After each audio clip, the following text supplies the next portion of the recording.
안녕하십니까. 87연구소 327회 방송을 시작하겠습니다.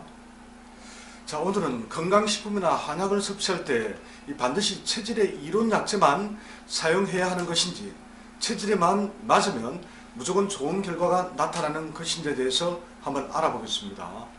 사상체질이나 팔체질을 잘못 공부하신 분들은 반드시 체질의 이론 약재만 먹어야 하고, 이롭지 않다고 알려진 약재는 무조건 먹지 말아야 한다고 생각하기 쉽습니다. 여러분, 정말 그런 것일까요?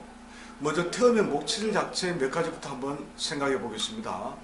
이 갈근, 칡은 태음에 강한 간열을 내리는데 매우 좋습니다. 혹시라도 간열이 지나치게 심하면 이 가장 약한 폐를 쳐서 이 폐와 기관지가 위축됩니다. 또한 간열이 눈으로 올라오면 충혈 증상이 생기기도 합니다. 그러므로 간열을 내려주는 이 갈근과 칡은 태음인에게 이론 약재로 분류됩니다.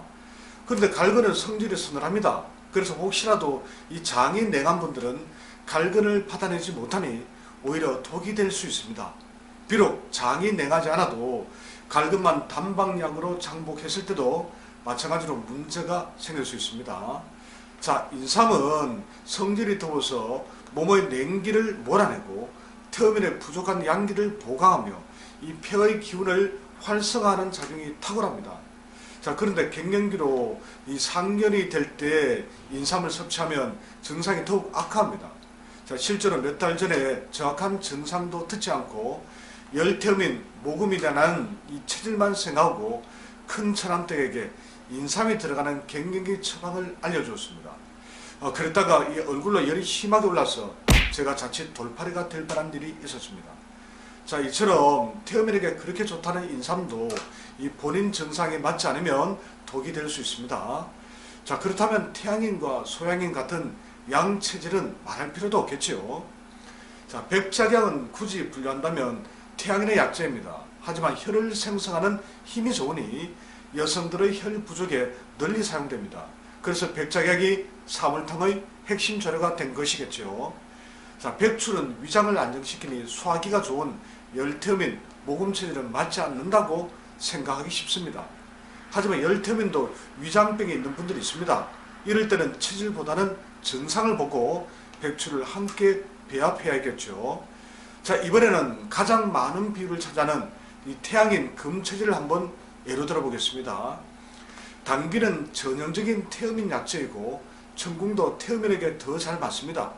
하지만 당귀는 혈액 생성에 가장 탁월한 약재이고 천궁 또한 혈 생성은 물론 자궁질환에도 도움이 됩니다. 그렇다면 여성들의 혈 부족에 이 둘을 태양인이라고 해서 안 쓰는 것이 오히려 이상한 일이 아니겠습니까? 물론 그 양은 조절을 좀 해야 되겠죠. 자, 지황은 소화를 힘들게 합니다. 그렇다면 소화기가 약한 이 한태양인 금운체질은 쓰면 안 될까요? 그렇다고 하기에는 당귀와 더불어 혈 생성에 가장 탁월한 효능이 있으니 절대 이 지황을 뺄 수가 없습니다. 소화기를 어렵게 하는 그 약성은 소화를 도와주는 약재를 함께 배합해서 보완하면 되지 않겠습니까? 자, 오가피는 태양인 최고의 약재입니다. 1차로 간을 크게 보하고 2차로 신장도 살짝 보여주기 때문입니다. 하지만 오가피는 약간의 덥고 발산적인 성질이 있어 음어화동, 즉 음액 부족으로 화열이 상승하는 이런 증상이 있을 때는 오히려 증상을 악화시킬 수 있습니다. 즉 오가피가 태양인 금체질에 무조건 언제나 좋은 반응을 보여줄 거라는 것은 우리가 잘못 생각하는 것이 되겠죠. 대추는 단맛에 소화기를 도와주기 때문에 비위가 약한 한태양인 금운체질에겐 좋지만 이 비위가 좋은 열태양인 금양체질은 이롭지 않습니다. 하지만 태양인 2번 차처럼 전체적으로 성질이 서늘할 때는 대추로 이를 살짝 보완해 줘야 합니다. 그런데 언젠가 본인은 비위가 좋은 금양체질인데 어떻게 대추를 넣을 수 있느냐고 기본도 모르는 팔체질모래라고 리뷰 1점에 비난글까지 함께 올리신 분이 있었습니다. 약재의 조화라는 것을 전혀 모르니 아무래도 그런 오해가 생긴 것이겠죠. 그래서 기본적으로 보약이든 정상약이든 음양과 체질과 약성을 고려한 약재의 조화로운 배합이 매우 중요합니다. 그렇게 해도 개인에 따라서는 이 사용된 개별 약재의 함량에 따라 이 부대낌이 생길 수 있습니다. 87몰에서 판매하는 제품 역시 마찬가지입니다. 같은 체질이라고 해도 개인에 따라 건강 상태와 증상이 모두 다릅니다. 그래서 건강 제품을 만드는 것이 어려운 것이겠죠. 자, 모두에게 좋은 건 애초에 가능하지 않기 때문입니다.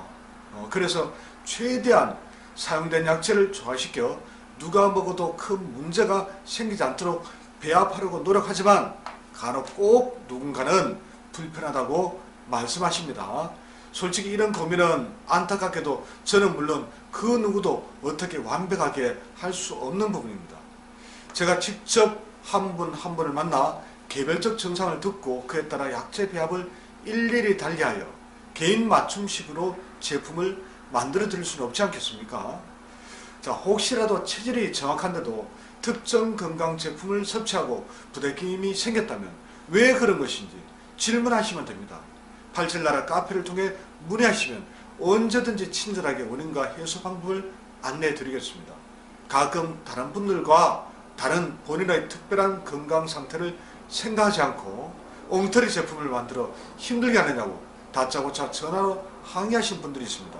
그럴 때는 저로서는 정말 당황스럽고 힘들더군요. 그런 분들은 아마 대부분 성격 급한 태양인 금체질이 아닐까 합니다. 근데 이런 분들이 체질에 좋다고 해서 단방약, 즉 한 가지 약재로만 약재를 다려 섭취한다면 부작용이 훨씬 더 많이 생기겠죠.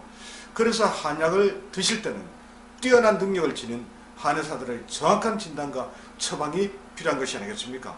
아니면 87연구소 또는 87몰에 자문한 다음에 건강 제품을 드셔야 할 테고요.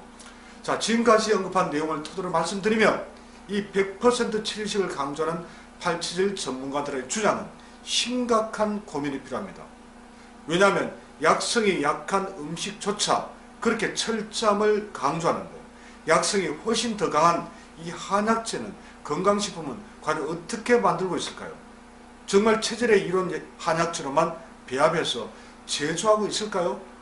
그건 절대로 불가능합니다. 체질만을 따져 한약을 만들고 있지 않다면 100% 체질식을 절대 주장해서는 안됩니다.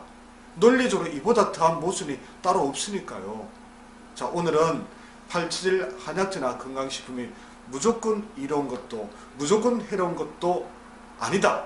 개인의 건강 상태에 따라 결과가 다를 수도 있다. 라는 주제로 내용을 한번 정리해 보았습니다. 자, 다음 방송에서는 약재가 아닌 일반 음식은 또 어떠한지 간략히 한번 정리해 보겠습니다. 오늘 방송이 도움이 되셨다면 좋아요와 구독 부탁드리겠습니다. 고맙습니다.